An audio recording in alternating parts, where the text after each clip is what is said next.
السلام علیکم ناظرین، آپ دیکھتے ہیں میں ہمیشہ ایک پوزیٹیو میسیج لے کے آپ کی خدمت میں حاضر ہوتا ہوں اور ہمارے معاشرے میں جو بیٹیوں کے ساتھ ہو رہا ہے میں اس کی عکاسی کرتا ہوں۔ آج جو بہن میرے ساتھ موجود ہیں یہ بہاولپور سے چل کے میرے آفس آئیں، انہوں نے ہم سے رابطہ کیا اور ان کے پاس آنے کا کرایہ بھی نہیں تھا۔ بڑی مشکل حالات سے یہ گزر رہی ہیں اور کتنے دکھ بھری زندگی ان کی، آئیے ان سے جانیں گے۔ السلام علیکم۔ وعلیکم السلام۔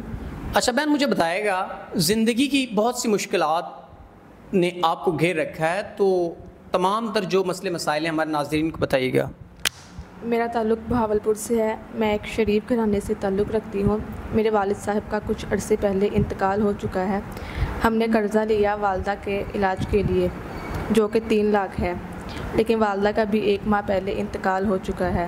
اب قرضے والے آتے ہیں، روز گلی محلے میں آ کر تنگ کرتے ہیں، بدتمیزی کرتے ہیں، کہتے ہیں یا تو قرضہ دو یا تو اپنا جسم دو۔ میں ایک حافظ قرآن لڑکی ہوں، میرے سینے میں قرآن پاک ہے، میں ایسے غلط کیسے کر سکتی ہوں؟ لیکن لوگوں نے میری عزت کو تار تار کر دیا۔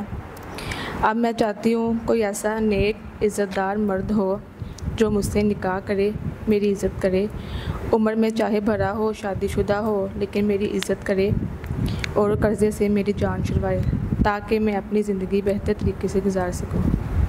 ناظرین، بہن نے مختصر الفاظوں میں بیان کر دیا کہ وہ کس قدر تکلیف دہ مراحل سے اپنی زندگی کو گزاری ہیں۔ بہن نے گزارش کی کہ کوئی ایسا شخص جو میرے معاملات زندگی جو قرض ہے 3 لاکھ روپے، بہن نے بتایا کہ اگر وہ کوئی شخص ادا کرتا ہے تو میں اس سے نکاح کر لوں گی۔ جنہوں نے ان کو قرض دیا وہ آتے ہیں اور گلی محلے میں ان کے ساتھ واہیات قسم کی گفتگو کرتے ہیں، ان کو کہتے ہیں نعوذ باللہ یا پیسے دو یا اپنا جسم دو۔ تو یہ بہن جب آفس آئیں رو رہی تھیں اپنے مسائل کو لے کے، تو ہم نے ان کو دلاسا دیا کہ کس قدر لوگوں کا معیار سوچ کا گر چکا ہے کہ ایک مجبور بہن سے وہ کہہ رہے ہیں کہ یا اپنا جسم دو یا ہمیں پیسے دو، تو کس قدر یہ غلط بات ہے آپ خود اندازہ لگائیں۔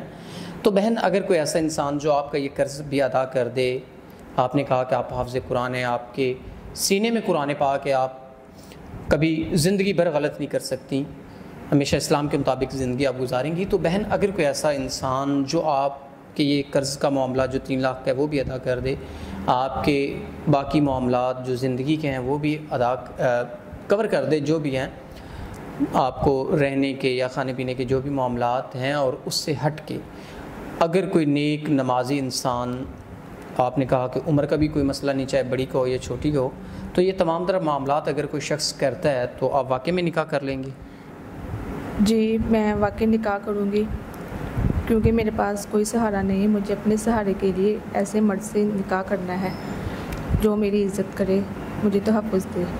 ناظرین، بہن نے ایک ایسے انسان سے نکاح کرنا ہے جو عزت اور تحفظ دے، تو ہم امید کرتے ہیں کہ نیک انسان ہی نکاح کرے گا۔ تو اسی کے ساتھ اپنے میزبان نواب احمد کو دیں اجازت۔ خدا حافظ۔